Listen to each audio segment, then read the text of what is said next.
Final Brazil, Book 2, Life After Hell, Chapter 35. Interview with the Judge, Festa de Juninho. Of Michelle, I saw merely something when she passed by. Also, we worked in the same building. Except the obligatory "tudo bem," came nothing of her. The reason she too had switched to other banks, and only had eyes for a new colleague. But for getting friends? Well, so what? I needed neither Michelle nor anyone else here. One thing I learned already. All over the world it was the same. Disappeared and simply forgotten. Of Gilma and Andrea I heard nothing anymore for a long time, and I didn't feel like writing anymore to anyone. As for Yasmin, I suspected that she was in the same hopeless situation I was, and neither able to write about it. Then I was called into the administration, where an unexpected surprise awaited me. Nidea Coltra Sorki, the judge, was sitting opposite me suddenly, after I had to undergo a thorough body search. I hardly believed it. But this arrogant cow went immediately into attack position. "What is this with the letter I received from you?" Well, I also went on the offensive. "You have certainly read everything, and I meant every word I wrote.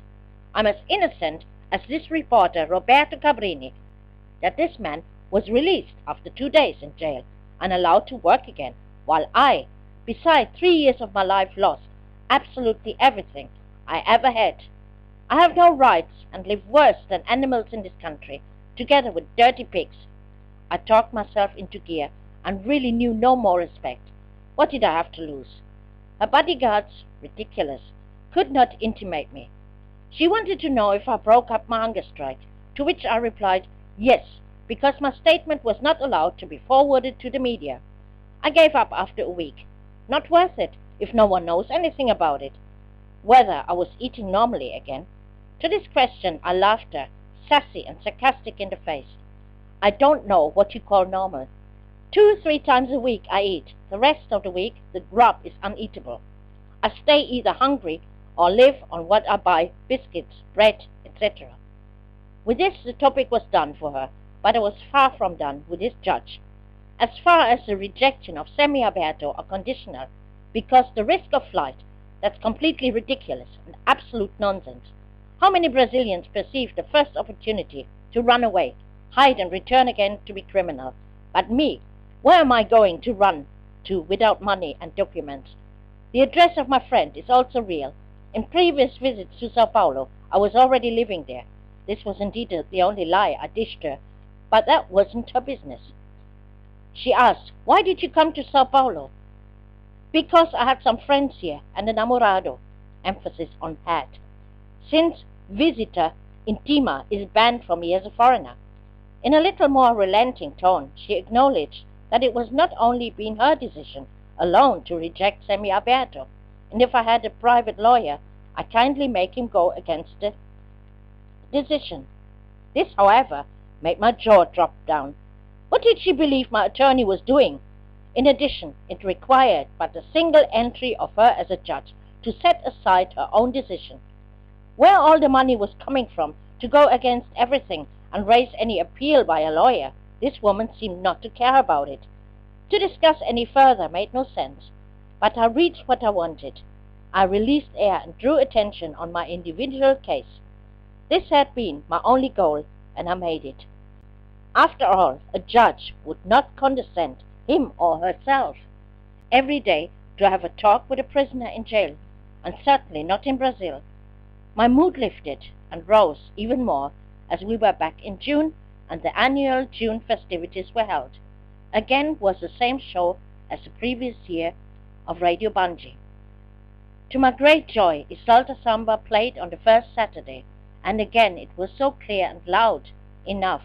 Acoustically, I could hear and accompany everything, standing in the other half of the cell on top of the unused wet bed by the window and danced to the music.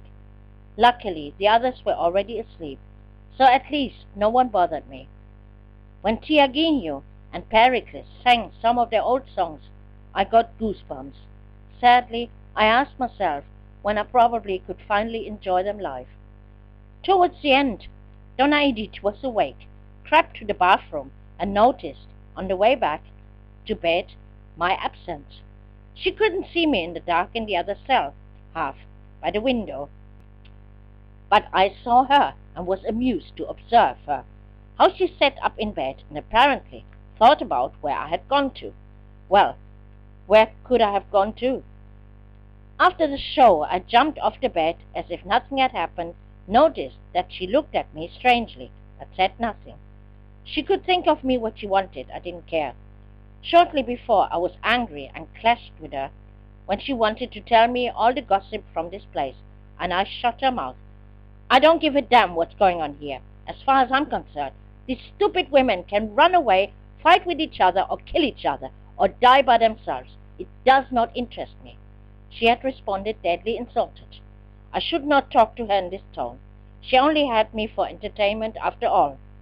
But I don't want to talk because I don't feel like, and what about anyway? I'm not May, and I'm not a geriatric nurse.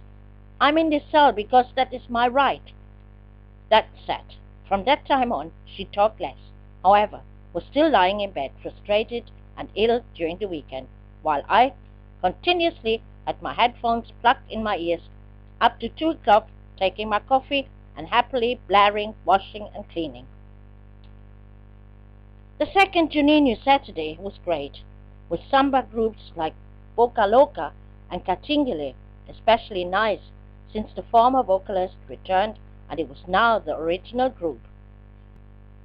And finally Sorriso Marotto. I was blown away, but stayed in bed this time. Donna Edith, of course, was awake again, crept to the bathroom because she thought I was sleeping, and tumbled all over cows. Giant noise. I yelled at her what she thought she was doing, to which she replied defiantly like a child. There's already noise from the radio playing here, and threw something else on the floor. Damn it, this is not the radios. It's coming from outside.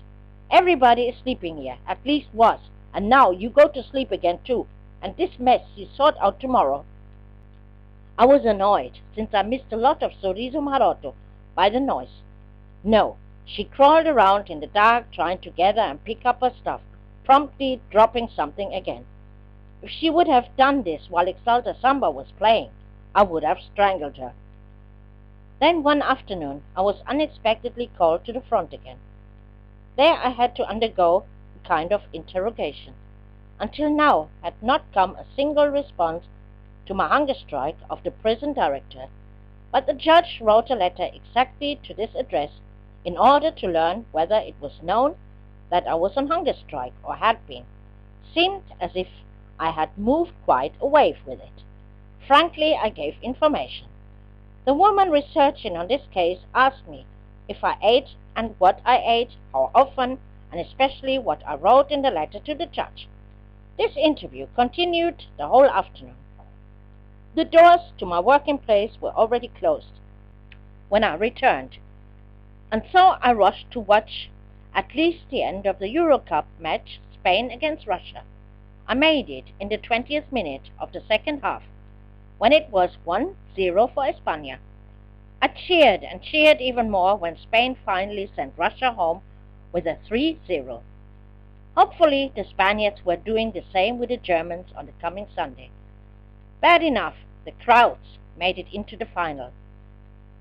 During the Juninho festivities in the prison, I thought for once not about my worries. The previously long-practiced traditional Juninho dance had succeeded well and was fun to watch. I walked from one end to another, here and there, and Ola fetched me from the obligatory built hot dog stand a hot dog and waited for the samba group scheduled to perform live. Although it was an unknown group whose name I never heard before, but they played very well, mostly tracks of Exalta Samba. While dancing and singing along, I got plenty into sweating. Brazilian women around me were watching me surprised, but then sang and danced with me. To the music, A gente bota pra quebrar. I put down a hot soul with my colleague. Pra lado, pra outro, pra frente, pra trás. To the side, to the other, to the front and back. And then, as they played the Danza de Boli Boli, I showed the girls how it goes.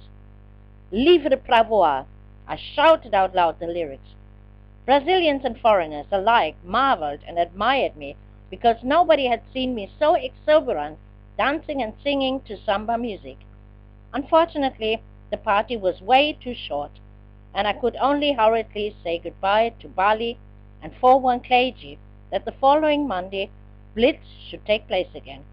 Whether, if just Blitz or Shocky, was not known yet. But my next personal attack was already planned. If it should be Shocky, I'd swallow all collected tranquilizers at the time, approximately 40. I didn't give a shit what happened to me anymore. But this should be a protest against the inhuman degradation. If I would crack up on it, I had doubts. But with about 40 pills, I expected to faint at least, and they would have to take me to Sauch. Fear?